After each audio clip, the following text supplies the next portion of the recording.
Awali ya yote nichukue nafasi hii kwanza kabisa kumshukuru Mwenyezi Mungu mwingi wa rehema kutujalia uhai na uzima, lakini kwa namna ya kipekee kutuwezesha kufika kwenye shughuli yetu hii ambayo kwa hakika tumesema tukutane na waandishi wa habari ili tuzungumze mawili matatu juu ya mustakabali wa nchi yetu, hasa tukitokea kwenye kuadhimisha miaka 62 ya mapinduzi matukufu ya Zanzibar.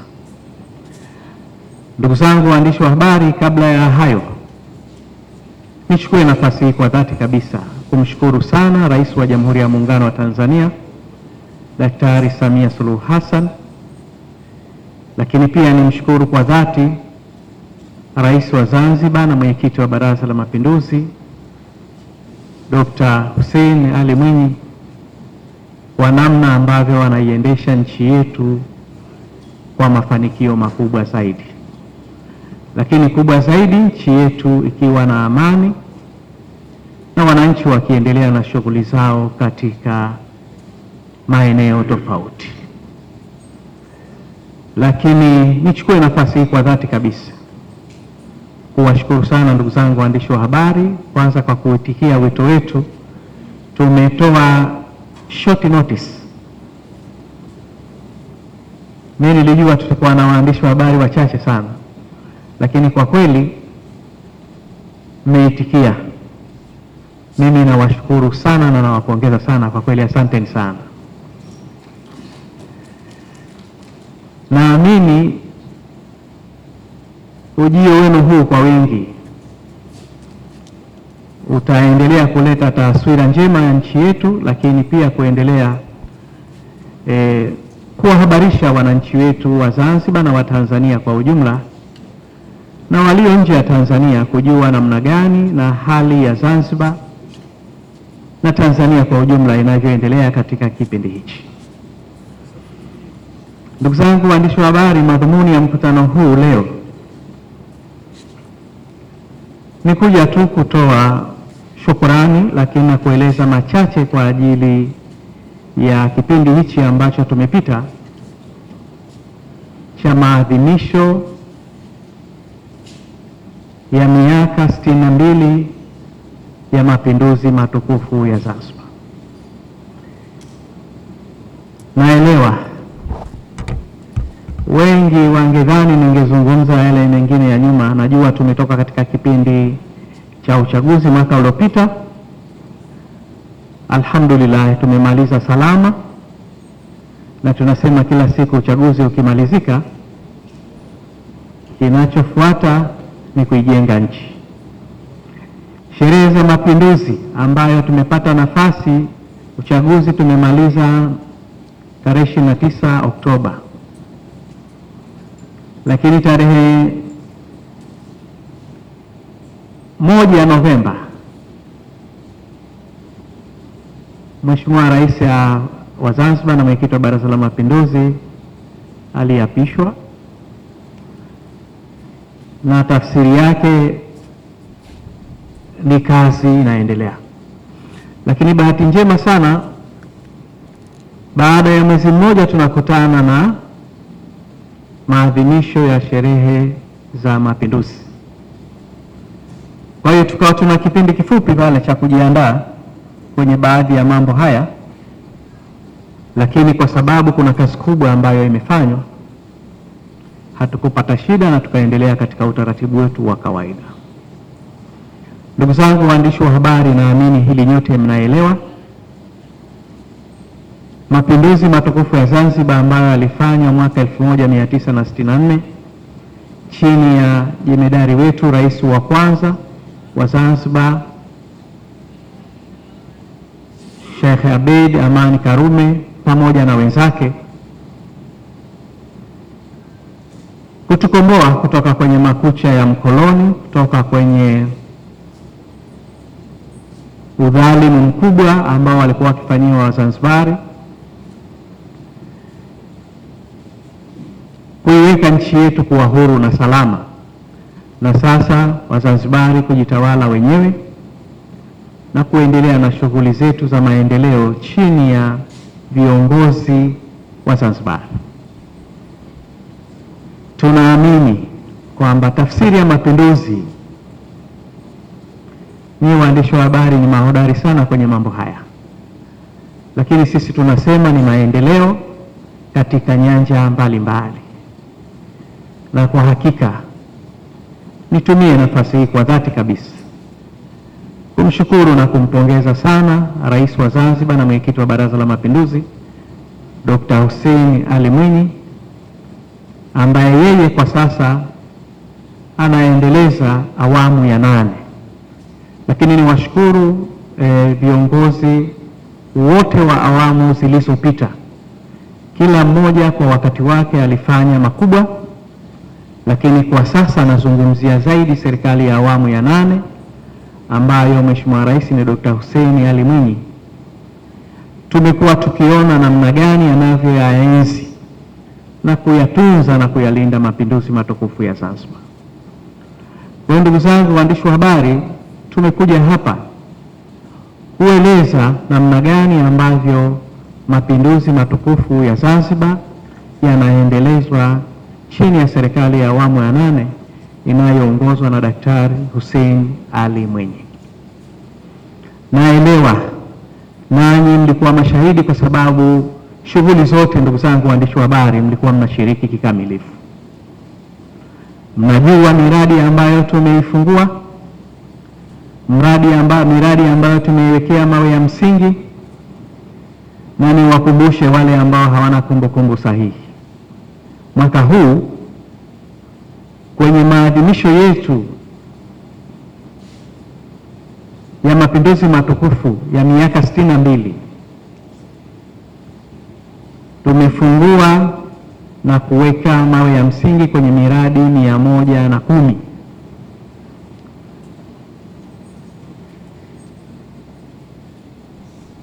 Kati ya miradi hiyo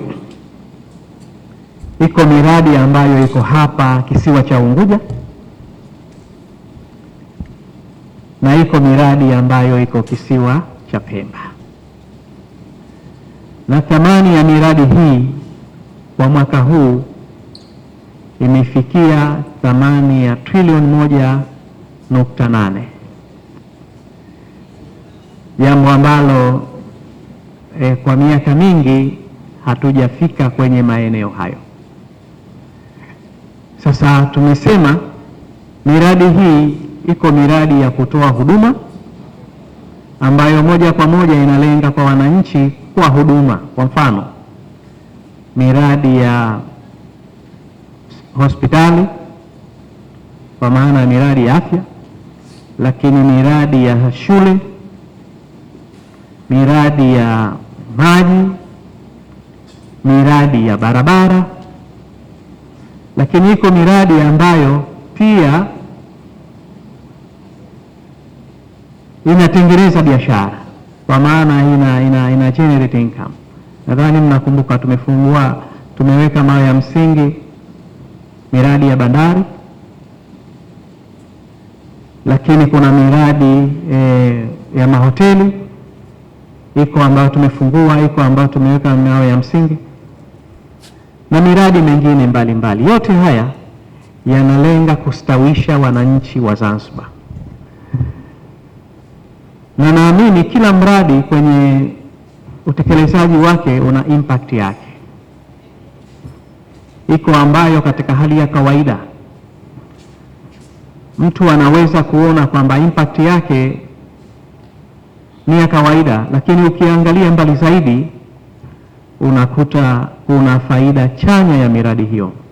Labda nitoe mfano ili waandishi wa habari muweze kuelewa zaidi, na naamini baadaye pengine maswala yanaweza yakapungua. Niseme kwenye miradi ya barabara, ukiangalia katika hali ya kawaida unaweza ukaona mradi wa barabara imejengwa, labda inasaidia tu watu kupita na magari yao kiurahisi ama kufika kwenye sehemu rahisi, lakini mradi wowote wa barabara una impact kubwa sana ya kiuchumi. Tunaelewa kuna maeneo kuna wakulima, kuna maeneo kuna wajasiriamali, kuna maeneo kuna wafanyabiashara, maeneo mengi tu. Ukiweka access ya barabara rafiki, maana yake unamfanya mkulima hata thamani ya mazao yake inaongezeka, lakini hata gharama anayoitumia ya kusafirisha inaweza ikawa ndogo, lakini pia kuna accessibility ya watu wengine kufuata bidhaa huko ambako wanakwenda. Kwa hiyo ukiangalia katika hali ya kawaida unaweza ukaona ni huduma tu, lakini ina impact kubwa ya kiuchumi ambayo inaweza kuwasaidia wananchi kurahisisha maisha yao, lakini inaweza kuwasaidia wananchi kupata kipato ambacho kisingekuwa rahisi kukipata kama hakuna access ya barabara. Na nimesema haya kwa sababu nchi yetu inajengwa sana kwenye maeneo ya barabara. Ukiangalia mtandao wa barabara Zanzibar nzima ni kilomita kama 1344, lakini katika kipindi hichi cha serikali ya awamu ya 8 zaidi ya kilomita 1084 ziko kwenye process, ziko ambazo zimeshakamilika, ziko nyingine zinaendelea. Kwa hiyo ukiangalia unaweza ukakuta zaidi ya robo tatu ya mtandao wa barabara Zanzibar Dr. Hussein Mwinyi anaendelea kuimarisha vyema barabara za vijijini, barabara za mijini. Nimetoa mfano kwenye eneo hili, lakini iko miradi mingine mingi sana ambayo itaweza kusaidia kupunguza gharama za Wazanzibari katika maeneo mbalimbali. Juzi tu Mheshimiwa Rais aliweka jiwe la msingi kwenye bandari ya Mpigadori. Nadhani ndugu zangu waandishi wa habari mlikuwepo wengi. Tumesikia namna itakavyo operate bandari ile ikimalizika, na ndio itakuwa bandari ya kwanza ndani ya Afrika Mashariki yenye access nyingi mno, ambayo itaweza kumsaidia sasa mwananchi wa Zanzibar kupunguza gharama ya maisha katika maeneo mbalimbali. Tuna changamoto sasa hivi, mnasikia baadhi ya wafanyabiashara sometimes wanalalamika meli zinachelewa kufunga kwa sababu meli zote zinafunga kwenye eneo moja. Lakini tukimaliza bandari ile, kuna meli zetu za abiria zote, meli zetu zile za roro zote zitaweza kufunga pale Mpigadori na maeneo mengine. Kwa hiyo nimetoa mifano ya aina hii ili ndugu zangu waandishi wa habari mwelewe tu hii dhana ya mapinduzi ambayo tunaendelea nayo. Na mmeona nilikuwa nasema wakati kipindi cha nyuma kwamba sisi tutafungua miradi muda wowote hata kukiwa na shughuli kubwa. Nilikuwa nasema wakati ule tulikuwa tunajaribu tuzungumze na wenzetu wa tume ya uchaguzi, hata ile siku Mheshimiwa Rais anakwenda kupiga kura, tumuombe kabla ya kwenda kupiga kura kwanza akafungue mradi. Waandishi wa habari walikuwa wanadhani labda nilikuwa natania. Sitanii. Huo ndio uhalisia ulivyokuwa. Tulikuwa tuna miradi mingi na tuna miradi mingi ambayo tumeiondoa katika utaratibu huu. Tumeiacha hii miradi 110 ambayo tumekwenda nayo kwa wakati huu. Na nadhani mlikuwa mnasikia baadhi ya miradi Mheshimiwa Rais alikuwa anafungua kwa uwakilishi. Kwa mfano, tumefungua nyumba za madaktari pale Kitogani. Mheshimiwa Rais akasema basi nafungua kwa niaba ya nyumba nyingine zote. Tulikuwa na nyumba kama zile Pangatupu ambazo tungekwenda pia kufungua. Tulikuwa na nyumba kama zile Kinyasini Wete ambayo pia tungeweza kufanya hivyo. Lakini amefungua skuli ya Gamba. Mesikia, tuna skuli kama hile Kifundi Konde ambayo pia tungeweza kwenda kufanya vitu vya aina hiyo. Hii ni ishara ya kwamba tulikuwa na miradi mingi na miradi ambayo kwa kweli inaleta tija kubwa sana kwa wananchi. Hii ni ambayo halmashauri yetu ilithibitisha kwamba miradi hii iendelee. Lakini iko mingi mno, zaidi ya miradi 100 mingine ambayo inaendelea na halmashauri haikujiridhisha, tukasema hii baki, tutaifungua kwenye ratiba nyingine. Ndugu zangu waandishi wa habari, juzi mmeshuhudia uwanja wa Gombani. Tumeufungua tarehe 13. Sawa? Nadhani mmeona uwekezaji ambao Mheshimiwa Rais ameuweka pale. Wakati tunafungua uwanja wa Amani kulikuwa na maneno kidogo. Mbona mifanywa Amani vipi Gombani? Nadhani mmeiona Gombani. Juzi tulipata komenti nyingi za watu mbalimbali kwamba hata mechi zile za kimataifa basi walishauri kwamba uwanja wa Gombani una hadhi ya kupelekwa mechi za kimataifa. Nadhani ni moja kati ya miwanja bora. Watu wanafananisha na miwanja mizuri, tusitaki kuitaja, waandishi mnajua zaidi nyinyi. Hii ni kazi ambayo Mheshimiwa Rais ameifanya. Kwa kawaida tumezoea tarehe 13 tunakwenda tu kucheza fainali halafu tunamaliza. Juzi tulilazimika tumuombe Mheshimiwa Rais kwanza afanye kazi ya ufunguzi wa mradi, baadaye tuendelee kwenye session ya pili ya fainali ambayo tumezoea kufanya tarehe 13. Kwa hiyo kuna vitu vya aina hiyo ambavyo nilisema haya yote ni mafanikio, na haya yote si chengine bali ni azma ya Daktari Hussein Ali Mwinyi katika kuyaenzi, kuyalinda na kuyatukuza mapinduzi matukufu ya Zanzibar. Tunaposema mapinduzi daima, always tunazungumzia maendeleo ya kiuchumi, ya kijamii katika nchi yetu ya Zanzibar. Kwa hiyo wale ambao walikuwa wana tafsiri tofauti waelewe kwamba tunapozungumzia mapinduzi tunazungumzia mwelekeo wa maendeleo ndani ya nchi yetu ya Zanzibar. Na niwahakikishie kwamba kuna miradi mingi inakuja ambayo kwa kadiri siku tunavyokwenda tutaendelea kuiona, na mimi nafurahi kwa sababu kila tunachokifanya, ndugu zangu waandishi wa habari, tumeweza kushiriki kikamilifu na kufanya kazi nzuri. Nilitaka nieleze kwa ufupi tu jambo hili, lakini msingi wangu pamoja na kueleza haya ni kutoa shukurani. Shukurani kubwa kwanza ziende kwa viongozi wetu wakuu. Nitumie nafasi hii kwa niaba ya halmashauri kuwashukuru sana viongozi wote ambao tuliwapa mialiko ya kushiriki katika ufunguzi na uwekaji mawe ya msingi katika miradi yetu yote tuliyowapangia.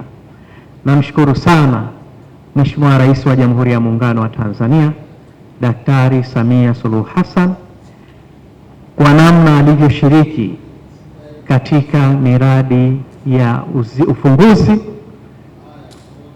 katika sherehe zetu za mapinduzi matukufu ya Zanzibar kuadhimisha miaka 62.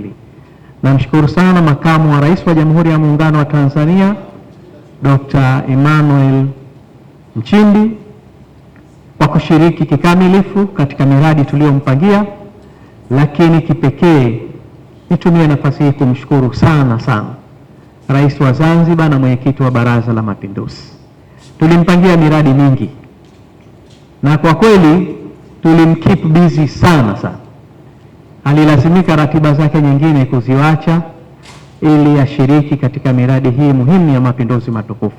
Tunamshukuru sana Mheshimiwa Rais kwa kazi kubwa sana. Kwa kweli hakupumzika wala hakutuambia amechoka. Kila mradi tuliompangia aliweza kushiriki na kwa kweli amefanya kazi nzuri sana. Lakini namshukuru sana Mheshimiwa Waziri Mkuu wa Jamhuri ya Muungano wa Tanzania Dr. Mwigulu Lameck Nchemba kwa kushiriki kikamilifu kwenye miradi yetu hii ya kimaendeleo ndani ya Zanzibar kwa mustakabali ule wa kuyaenzi mapinduzi matukufu ya Zanzibar.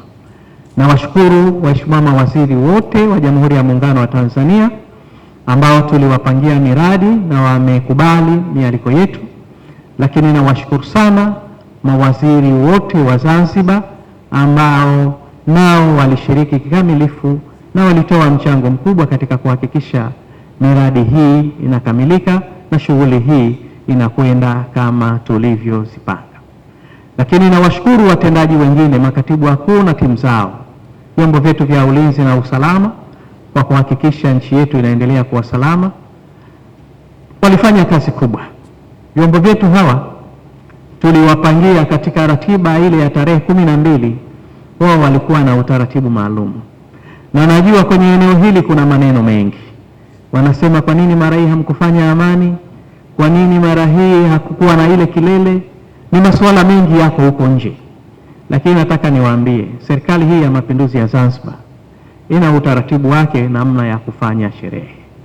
Sisi kwa kawaida huwa tunapanga jambo ambalo lina maslahi na nchi yetu. Wala hatupangi kwa kusikiliza mtu mwingine kasemaje.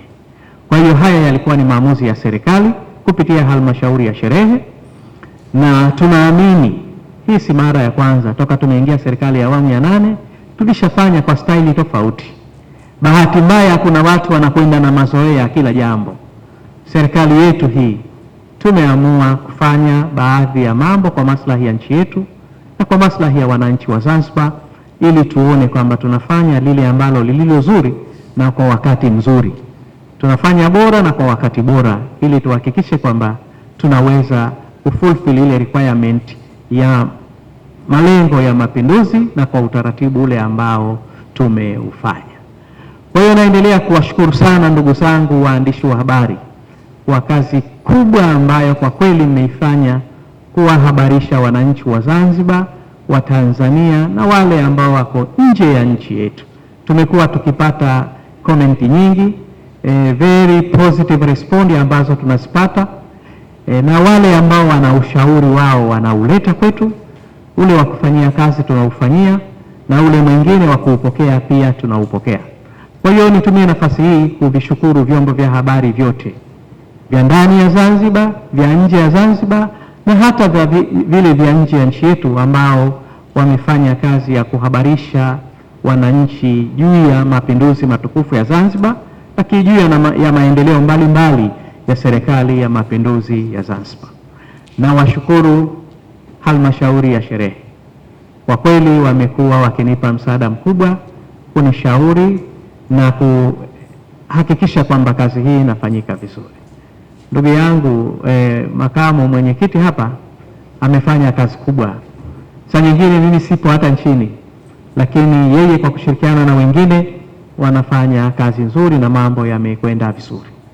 Kwa hiyo kubwa nilitaka kulisema hilo, lakini kubwa zaidi nitumie nafasi hii kuwashukuru wananchi wote wa Zanzibar na wa Tanzania kwa ujumla kwa kutoa mashirikiano makubwa katika kipindi chetu chote, lakini kwa kushiriki kikamilifu katika matukio mbalimbali ambayo tumeyafanya katika maeneo yao bila ya vurugu la aina yoyote. Na washukuru wananchi kwa kuendelea kudumisha amani ya nchi yetu, na nitumie nafasi hii ndugu zangu waandishi wa habari kuwaomba Watanzania wote waendelee kudumisha amani ili nchi yetu iweze kufanya maendeleo makubwa zaidi katika sekta mbalimbali tulizozikusudia.